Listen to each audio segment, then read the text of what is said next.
Coming up on a Friday mailbag, we answer your fan questions from TPE and MLE targets. What could be the breaking point for GM Sean Marks, and provide a little more insight around some free agent point guard targets. We break it all down next. You are Locked On Nets, your daily Brooklyn Nets podcast. Part of the Locked On Podcast Network, your team every day.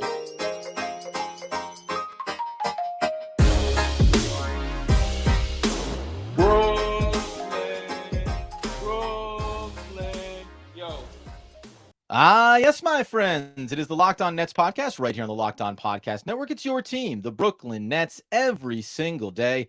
Over there, you're going to find Doug Norrie. He is the owner-operator of DFSR. For all your daily fantasy sports rankings from DraftKings to FanDuel, he's got you covered. I'm Adam Armbrecht, breaking down the New York Football Giants on the One Giant podcast. We thank you for making us your first listen of the day. We're free on all those great platforms. And let you know that you can download the Game Time app, create an account, and use promo code LOCKEDONNBA for $20 off your first purchase. That's last-minute tickets, lowest prices, guaranteed. And Doug, for the first time in a long time, we're going mailbag, baby, and we got some juicy ones from the fans. Yeah. A lot of people rang in with a bunch of different stuff. Happy to, excited to get into it because it definitely covers a decent amount of, to some degree, some smaller aspects of the Nets off season, but really important pieces here too. Just things that we haven't covered in full episodes yet. Really appreciate everyone that threw in mailbag questions. We'll be doing these more consistently through the summer, and we'll start rolling through them because there's some cool stuff here. Buddy, we'll kick it off with some TPE conversations. If you don't know, the Brooklyn Nets have $18.1 million that they got in the Kevin Durant trade. This question came in, by the way, shout out to Biff Johnson. This is a double down, man. I like the name, and I also appreciate the @Brogressive handle on Twitter. He just wanted to know real quick, just as another shout out. We did get a few different TPE ones. There was another one that was sent to my specific Twitter. I don't think by network standards I could read this guy's Twitter name out, but I just want to let you know that he wasn't the only one to do it. There's a verb, and then there's an adjective in it, and then there's a bunch of numbers. So so that's how it's gonna roll. So not the only. There's a few that wanted to know about the TPE thing here. Yeah, and this is always a really big talking point in the offseason. The Brooklyn Nets always have something to work with. Last year, they let some ones fall by the wayside, GM Sean Marks. And I think the interesting thing about this is we'll talk about some specific mechanics, not only on TPEs, but also the MLE as well, because the Nets do have money to work with there. Some of it, large portion of it, coming in from the Kyrie Irving trade to Dallas. But there's a high-level thing that I think we need to address here. And when we close out this portion of the conversation, I'm going to mention some mechanics to this that matter in the long term. But a lot of people throw out names because the numbers are there. Some people come really close, like saying DeJounte Murray from the Atlanta Hawks, who, by the way, 18.2 and change million. That means it's above, right? So there's guys that don't quite get there. But even at the high level, you can't just look at the numbers, because for the Brooklyn Nets specifically, they are not a team that is going to the market with the TPE and saying, not only can we bring in a player, a high caliber player, we're also going to attach substantial assets. So I think the framework of this for me, when we talk about targets, is reminding everyone, if the Nets can spend the money, great, but they're not going to sell their future, I don't believe, in this short-term moment right now. Do you agree with that as the premise around these? Yeah, and as an example, I'm Murray, and you can't combine assets to get above the TPE too. It's got to fall under, just to point out what you're saying. So even a dollar over, I don't think it gets there. And other teams, just because you make that money doesn't mean the other team's just willing to give up those guys, even if there was significant assets attached, like a DeJounte Murray. The Hawks aren't moving on from him. Another good example of a guy like this would be Lauri Markkanen, right? Markkanen makes $17.3 million, but the Jazz might just be building around him. You can't start throwing, and it's not yes, every guy that is under the 18 million qualifies as being available to acquire with the TPE, with the traded player exception. But that doesn't mean it takes two to tango here. The other team has to be willing to do it too. And there's I got the cash, but he hand it over. Exactly. So it's just not realistic for everybody that OG Anunoby 17.4. We know nailed it. This isn't just going to be an offloading situation, even with significant assets. So I just want to I think we're just both trying to qualify this as who are realistic targets. So there was one interesting thing right now, obviously NBA playoffs, Eastern Conference, Boston Celtics, maybe one more loss away from asking real questions about like where their franchise currently stands. And this, by the way, this is just a good reminder because I got excited. I was like, well, you know what? Derek White, 29 Yeah. years old. The money's almost good. 18.3. So you can't go after that guy. And he's not even a high profile player or a guy that really maxes out from a dollar standpoint. And I want to make sure it looks like, by the way, when Doug raises an eyebrow mid conversation, there's a good chance that he's fact checking me on the back end. So he'll go ahead and let me know. I think he does qualify. I we'll go back to him in a second. Yeah, okay. And sorry, because sometimes there's a rigmarole of like where the numbers are for these guys. I actually think White does qualify. Keep going though, because we'll go through some of these Better. other. We'll go through some Because of if he these other does, yeah. Because if he does, then I'm excited about the 55, 38, 88 line that he runs and the fact that he has great defensive upside, a 107 defensive rating for Derek White. And I used him as the example of looking around the league for teams that are going to be in a state of flux potentially, right? Teams that are going to be saying, hey, we're not the version of ourselves we thought we were, which means having money allocated in certain spots doesn't feel as healthy right now. Other players that have been brought up and certainly were thrown out there, and one guy that definitely falls underneath it is a player like Colin Sexton, a year removed from his injury in Cleveland. Is he palatable at 17.5 and then moving to 18.3 and 19.1 2 and 3 years out? Does that model of player make sense to you when you look around the league and think about guys that fall underneath that range?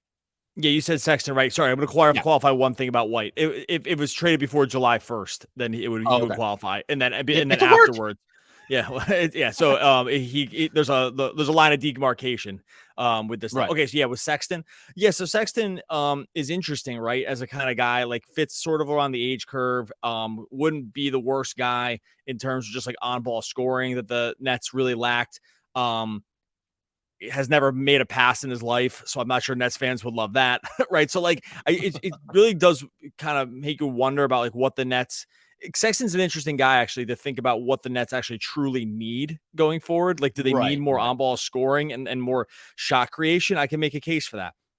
Do they need more sort of connectivity and like sort of ball movement and spacing and everyone fitting into like the singular flow? He wouldn't fit into that. But like, so then there's like two different versions of the Nets. I think that the kind of player they need, they really just actually need offensive creation. So so Sexton, I think would be that kind of guy. I do think he sort of falls into that like marketing area of, I don't think the Jazz would be willing to, aren't looking to offload this right now. So, but I don't know. I think that's another discussion though. Cause I think Sexton offers like this, sort of if this, then that kind of sort of guy. I've gone down the road on Yusuf Nurkic before. I won't do it here today, friends. Don't worry. We'll save that for another time. Adam talks about, real quick about Yusuf Nurkic. I know I'm going to derail this. Adam talks about Yusuf Nurkic like off the pod when we're sitting around where other people aren't interested in basketball at all. And he's like dropping 8 minutes of Yusuf Nurkic talk around the dinner table and other people's eyes are glazing over. So this is just like, there's a lot of Nurkic, not mine, by the way. I'm fully invested, but like other people. Other people that barely are interested when I do the 20 minutes on the Brooklyn Nets and how they can improve themselves. That being the case, though, I do want to touch on something because I recircled up with Jackson Gatlin. We'll get that to here in a minute. I know you have some additional information around the MLE specifically, but I do want to remind people, too, to turn our attention there and feel free to throw out another name if you had one. But one reason that we talk about Sean Marks doesn't use some of the exceptions last year. Hey, why isn't he pulling the trigger on this stuff? If the Brooklyn Nets were to use the TPE and the MLE this offseason and also re-sign Cam Johnson, someone we'll talk about on the back end of this episode, they would end up being up near $195 million in salary. They would hit the repeater tax. They would end up spending money like they were spending when they had superstars. And that was palatable at the time because there was an expectation that you could go be a championship level team.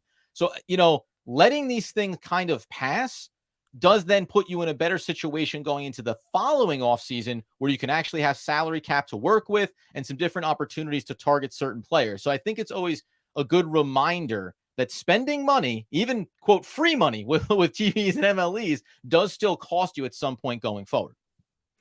Yeah, like it's and this is the other reason, like that it probably won't all be used, right? Like, so while there are other guys that do qualify here, I just think that like there's a lot of times these I think these trade exceptions are so overrated in terms of like what people think they're getting in terms of like assets, but it's not an asset, but like in terms of like functional, sort of team building movement. I think they're they're just so overrated. I like they're used every once in a while, but not often for guys that you really care about. I mean, to some degree, the mid-level exception falls into the same category. It's like it sounds amazing because it's got its own special name, but like beyond that, it's That's not. what it is, dude. Put a little But it branding really on is. I honestly, but beyond that, it's like some teams have used it really wisely and really hit some home runs. If you look at a list of MLE guys from last year, it's like mostly duds. I could go through a couple of them here, but like, do you agree with me though? I think these things sound amazing to fans. It's like, oh, we got this traded player exception. Like we have this mid-level exception guy. It's like when you look at the actual thing that happens around these guys, it's pretty uninteresting. Anyway, I know I'm a huge bummer with this stuff. No. Listen, well, look, you balance me out somehow, right? Otherwise, I'll go completely off the rails on episodes like this. The MLE specifically, let's just touch back in on that here in a second. And because I will answer your question about do people get overexcited about a $7 million player potentially? And then I do want to get into a potential use of the TPE that gets a little bit more costly, but also a bit more exciting. All right, before we get into that, going to tell you about our friends over at Game Time. Look, when you're going to a live event, sports, concerts, theater, whatever, you want the excitement should be around going to the thing. It shouldn't be around the stress of getting, finding, and buying the ticket. This is where Game Time has you covered. Buying tickets for your favorite event shouldn't be stressful at all. It should be fast, easy, for everything you want: sports, music, comedy, theater, and more. Game Time has killer deals on last-minute tickets, the best price guarantee, so you can stop stressing about tickets and just start getting hyped for the fun you're going to have. If you go on Game Time right now, maybe you're checking out Phillies Mets. They got that up there right there. Taylor Swift up there on Game Time coming to MetLife here over the weekend. Yeah, I mean, some of these, it's just, this is the real deal. Billy Joel, MSG over there in June. It's all in Game Time right now. All you got to do for Game Time, you go to the Game Time app, you create an account, use the code LOCKEDONNBA. You're going to get $20 off your first purchase. Terms will apply. Again, create an account and redeem the code LOCKEDONNBA for $20 off. Download Game Time today. Last minute tickets, lowest prices guaranteed. You had me at Taylor Swift. Okay. So before I do want this list here, but to answer your question about the MLE, and then obviously we're tabled here for this all season and some big narratives on our Friday mailbag edition of the episode of our podcast, I should say. We're going to get into some other topics here around Sean Marks and around free agent targets as well. But on the MLE, you asked, do people get overexcited, especially with the MLE? Yes, because usually what that is, I'm hoping this list backs it up, by the way, is like a list of guys that got paid all right and were kind of a functional player for a team, and then they moved on from him. And the money isn't so costly that another team doesn't go, yeah, sure, I'll throw an MLE at that and see if he helps us a little bit, right? It does feel like these guys end up being the shuffling of the chairs on the Titanic as opposed to the ladder to the helicopter that hoists you to a whole nother stratosphere.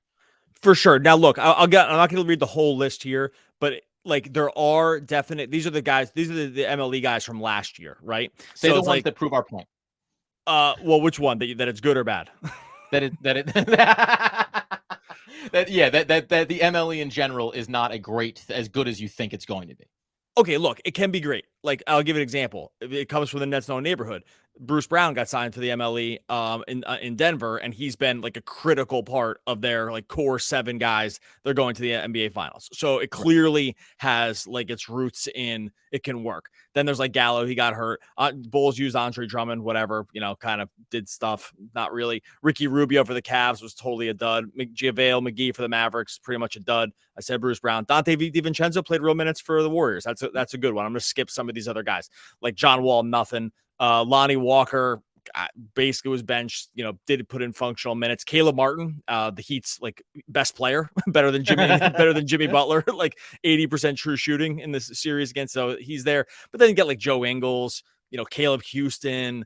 But then there's PJ Tucker, Kyle Anderson. So my point is, it's like there are real guys on here. Malik Monk, like there are real guys, but there's also it's just totally hit or miss, right? And so, look, is it better? Is it more good than bad? It's probably, but it's rarely a guy who's like altering the course of your team, right? It's like, did they give you good functional minutes?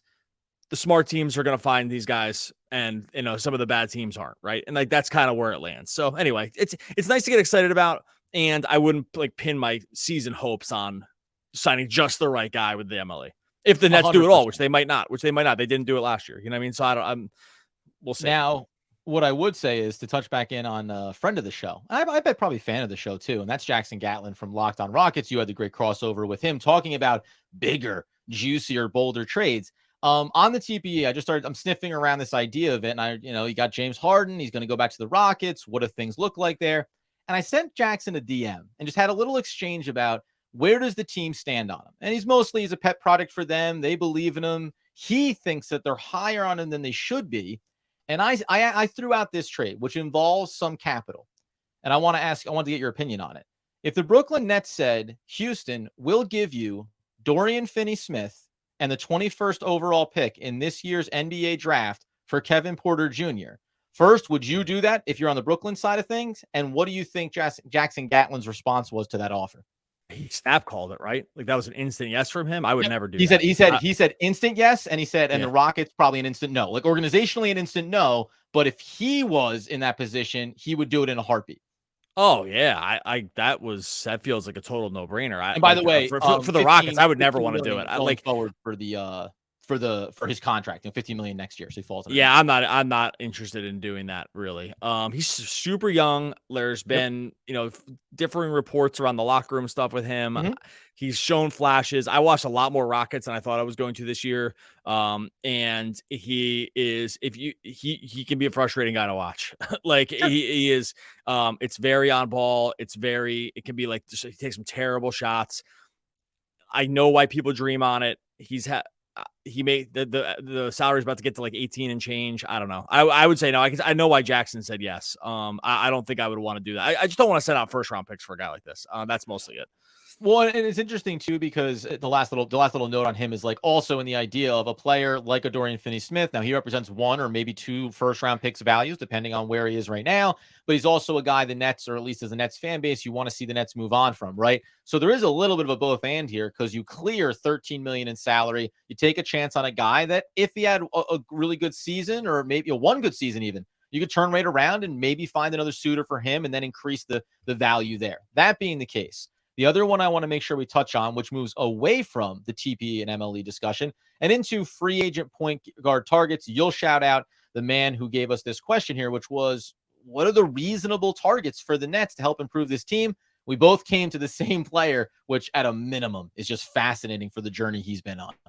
Yeah, a couple quick shout outs because we did have a few of these point guard questions clash threw it in there. I'm not going to read the whole question, but it was basically centered around point guard. Dan Leahy, BK Way, he threw it out there too. So those shout out for the sorry, not to interrupt you. Shout out for the Girl Scout cookies because I put in my order and those got delivered last week. They were delicious. Go ahead. Yeah, so these guys were wondering about point guards, and I understand why Nets fans would want to think about point guards. This is another really interesting situation where the Nets are in. Let me just, before we get to like the guys out there, I will say the easy answer to this is like there's 2 point guards on this roster right now, right? That, in theory, that the Nets have. One is Spencer Dinwiddie, who was among the league leaders in assists to close out the season. I know we sort of forget that because the playoff run against the Sixers was like particularly bad. I would say that was like a singularly bad matchup for his skills, like in terms of like sort of getting to the rim and whatnot.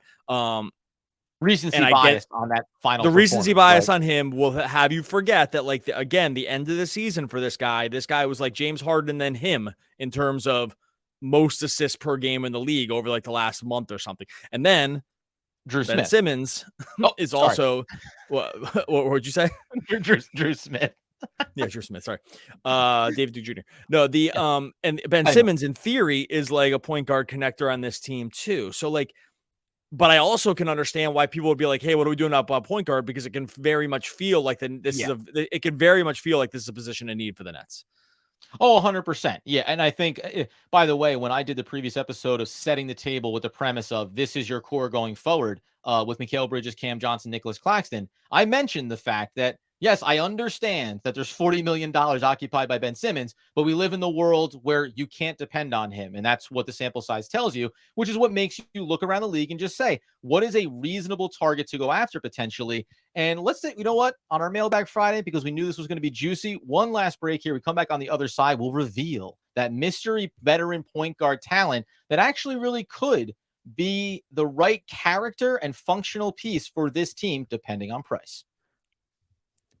All right, before we get to that, I got to talk to you about our friends over at Bird Dogs. If you've heard the excitement in my voice talking about Bird Dogs over the last couple of shows where we've been talking about this brand, it's only because it's real, man. I'm wearing the Bird Dogs right now. They sent them in the mail, got a couple of pairs. They are as comfortable as they will get with shorts. They fit perfectly. They're super versatile. They got the inner lining, so you can basically just rock them any way you want. Golf course, beach, going out to like a sort of like a casual restaurant where you throw in the pants too, and those are going to cover you for just about everything. Bird Dogs is where it's at. These things, I just really can say this without like pause. I'm not going to be wearing any other shorts this whole summer. Like that's it. Point stop. Bird Dogs has done it. Thank you very much. These are things are on lock around the Nori waist. All you got to do is go to birddogs.com/lockedonnba. You enter the promo code LOCKEDONNBA. They're going to throw in a custom Bird Dogs Yeti style tumbler with every order. Grab the shorts, grab the pants. It's all there. Honestly, just go to the website for some laughs because some of the names of their products, even those alone, are just going to get you going. Like I said, go to birddogs.com/lockedonnba. Code LOCKEDONNBA. Get that tumbler, get the shorts, get the pants. It's all there. Bird Dogs, baby. Okay, closing out our Friday mailbag edition and reminding you, because it is, the Nets effective offseason right now, we're going to try to carry this over week. So as the draft is approaching next month, send in the prospects that you want to hear about. Ask us your questions because we'll go ahead and circle up at the end of the weeks every time that we get a good handful of them. And quite frankly, we know what the Locked On Nets fan base is going to provide those. Drum roll and reveal the point guard on the end of our lips and on the minds of every Brooklyn Nets fan. Russell Westbrook. This is fascinating, Doug. Yeah. And we're going to get into it. You know, I'm being a little tongue in cheek here, but it is fascinating that that ahead of this recording, we also got news that the GM for the Clippers is moving on to sunnier Washington Wizards pastures, which does open up a different outlook of what the Clippers might do going into next season and this offseason, as opposed to where they could stand now.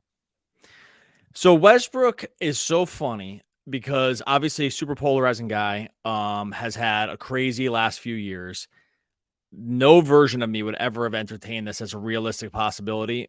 But I will say about Westbrook that, and we've said this on the previous podcasts, and you stop me if I do myself dirty here, because I think I know exactly what I'm going to try to say here, but there's a chance you're going to need to clarify it for me.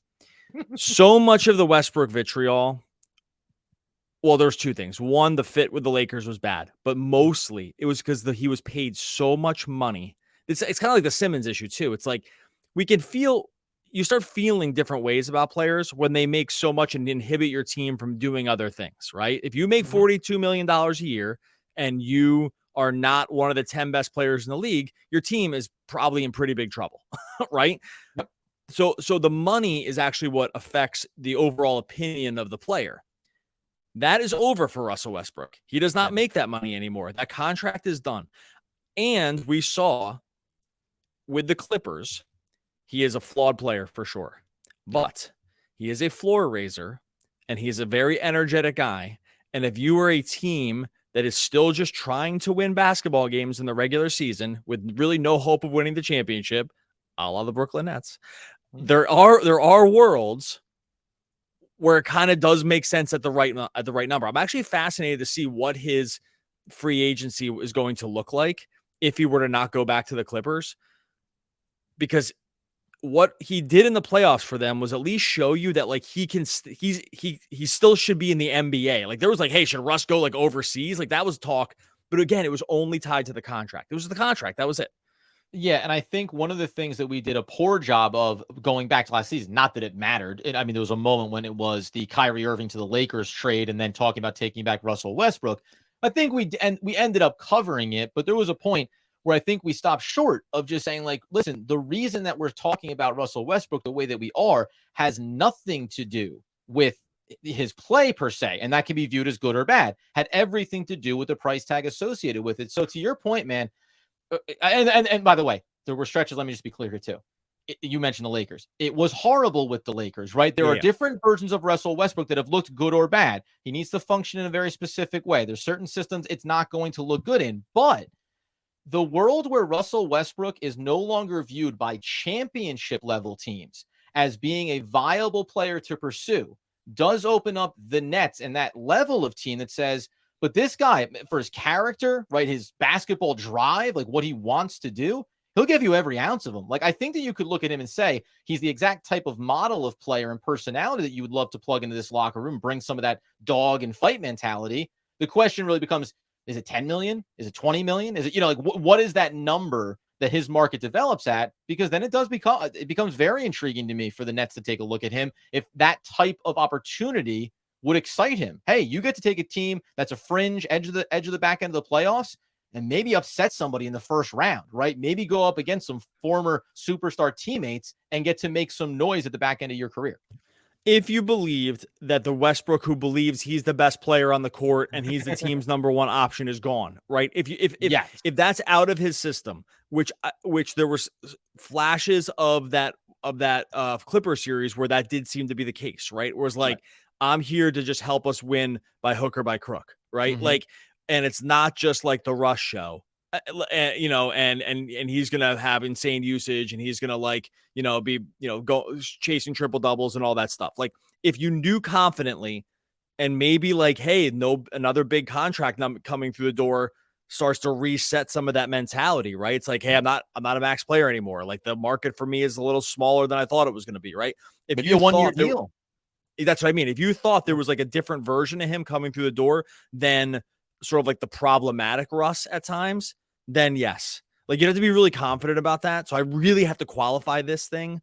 But I will say my opinion of this changed. One, the second the money came off the books. Two, the second you saw him go into the situation, he's like, I'm not Kawhi Leonard. I mean, Paul George didn't play in that series, but it's like he was fun to watch. Like, he wanted to beat Durant bad. He wanted to beat Chris Paul bad in that series. Yeah. If you thought that was sustainable for like a whole season, and you thought like some of the problems that had sort of plagued him from a team basketball perspective and from like a organizational building perspective were gone, then like floor spacing around Russ, like, high pick and roll, like and barreling to the basket, like with Claxton and stuff, like I can see it working. I'd be really interested in what people are going to say in the comments about that, because and believe me, this is like from a non-Russ guy. Like I never would have said this, but the situation here has changed. Like, there's just new information. Always be willing to have your mind changed on something. Otherwise, you're dead in the water. Okay, listen, this is basically the conclusion of our Friday mailbag episode, but we wanted to close out with something fun that tied into our last discussion, which was around one Cam Johnson and the impending contract that the Brooklyn Nets hope to sign with him. I put it out on both Twitter and YouTube and got like a solid amount of responses, and I tiered it out in a very specific way. What is too much? And just to frame it here for you, we asked, is there a point where the Nets cannot afford to overpay Cameron Johnson? Over 18 million, over 20 million, over 22 million. And across Twitter and YouTube, the resounding response was, and it doesn't even matter about the over 22, because you could say 28 million, whatever high number you want to put there. 50% on Twitter, 50% over on YouTube as well. Would not either go over 18 or not go over 20. Do you find it surprising? And by the way, the rumored starting point is that $18 million kind of range, and then who comes in on the market. Are you surprised by that response from fans, knowing that means 50% are saying, hey, 22? And I even got a couple of comments that said, why not a higher number, 23, 24? It doesn't matter. Half of the fan base in our sample size says I wouldn't go over 18 or 20 million. And if that's where the fan base stands, that means that half the fan base is going to be disappointed, because I don't think that Cam Johnson is coming back on an 18.5 starting, salary here in the upcoming season. And I'm assuming this is over like 4 years or something like that. Like, maybe let's average it out, and it'll escalate. But initial year is going to be 18, and you say it's 18, you go to 20 and 22 and beyond that over a 4-year contract. It was kind of more the years that kind of scared me than the actual dollars, to some degree. Just because dollars in the short term like aren't as bad as like years out if you're trying to build something. So, by the way, let's do another double down here. I've been doing a nice bit of interrupting on Doug this episode. Really happy about that. Some other fans responded on YouTube from our previous episode on Cam Johnson, coming after yours truly there, the Dougster, saying like you're referencing Cameron Johnson and his age, but like up to 31 years old, that's not necessarily, that's not old by NBA standards. It doesn't, Can it be bad depending on how the player performs? Certainly. But I thought really what it triggered for me was like the opinion of how you look at Cameron Johnson and what you think his growth is, right? Because if you think that he's stagnated at close to what he is right now, well, 3 years from now, it is going to be a bummer if you're paying him $26 million. If you think he can take a little incremental step forward, then I don't necessarily have the same issue with 22 or 23, 24, $25 million over 3 or 4 years. Wait, we're saying that 31 years is 31 He's years not old. is Like 27, 28, 29, and 30. young. Like that's the prime of but that's the prime of NBA careers is more the point. Like when you get to 31 to 32, depending on the type of player you are, superstars break this mold. But like those are your prime seasons. And then at 32 and at 32 or 31 even, let's say, that's where you could start to see some of that drop off come into effect. But there's some pretty solid sample sizes of guys that, live through their peak and then start to taper off, where I would say, hey, if you told me that he's going to be 32 in the final year and then going up to 33 on a new contract, that would be more concerning than maybe where he sits right now. I don't know where people. Sorry, I just have to disagree with something. Like Okay. where has it ever been said that like 30 your 8-year peak is like 26 to 28, like 29? It's not in the 30s. Everyone. This is like I just have to really push back against this thing where like you hit your peak and prime in your age 31 year. That's why I wanted to present that's it. like Nice way to for close most guys, that's like their 10th year. Like good players, that's like their 10th year in the league. That's when these guys are hitting their prime. That's just not true. Like so, Cam Johnson, and you didn't get into the league until you're almost 25. Well, I said that last episode. That does different, but whoever's saying that prime is 31, it's just you're incorrect. I sorry, like that's not correct. It's like 26 to 28, maybe 29. That's like for good players who come in the league at like 19, 20. That's like their 7th or 8th season. That's about where it is. Now, you're not saying you can't be good, but like right, yes, like you can be good. But I don't usually like to do this vehemently, but like I'm pushing back. That is not correct. That you are not in your prime in your age 31 season. The list of guys here, real quick. Okay. Sorry, now I'm all fired up. Here are here's some 31-year-olds that are in the NBA right now. Okay. The list isn't that long, actually. Michael Carter-Williams, whoops. TJ McConnell, nope. Kyrie Irving, okay, we see where that's going. Tim Hardaway Jr., Doug McDermott, Chris Middleton, Joe Harris, Rodney Magruder. By the way, I'm not picking and choosing here. I'm like just giving like better names on the list. Kawhi Leonard, Corey Joseph, CJ McCollum. Like, are any of these guys in their prime? Like, no. Like, these guys are way past. Every single one of these guys is way past the prime. Again, I'm not leaving off. I'm giving the best guys on the list. Like I could be giving the Tristan Thompsons and the Terrence Rosses and the Will Bartons and the Greg Monroes of the world. Like 31 years old You're not going to list those guys. You could. I'm not going to. I could do that. I'm not going to. Yeah. No, it's not your prime. So please stop. That's ridiculous. You're paying paying Cam Johnson this much money into his age 31 season. That's old. So point stop. Ladies and gentlemen, that right there is what you call a Friday mailbag episode. And you can get more of this next week if you go ahead and fill up the coffers. I don't know. Try to find a way to frame examples of guys that you think are in their prime at 31 years old into a question. If you form it into a question, then we'll have no choice but to address it next week. This has been a lot of fun, though, and we always appreciate everyone that gets involved in this. So hopefully you want some spicy Doug. You got to dial it up here, friends. I had a blast. I mean, that might be the maddest I've ever been on the show. By the way, just to be clear, when I read the comments from YouTube, I was like, let's go ahead and check that off here. Going to bring that up at the right moment of the podcast, and I think we're going to have some fun. I mean, the Kevin Durant era, the Kyrie Irving thing, the James Harden stuff, the Ben Simmons stuff, the Nash firing, the Atkinson firing, all of it.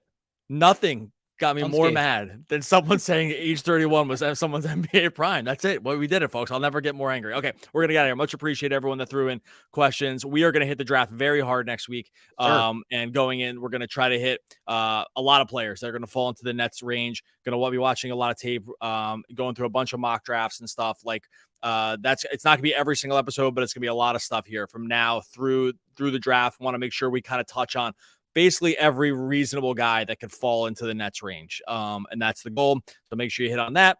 Talking NBA finals as well. And anything else that comes up with Nets World. Make sure you are subscribed to Locked On Nets at YouTube. Leave some comments, good or bad. It's all good. We'll address them on the show, or maybe we'll freak out again. Much appreciated. As long as it's all of us, we can do anything. That's Rick Grimes. Oh, Walking Dead, one of the all-time great poets. We will be back again next week talking more Brooklyn Nets basketball.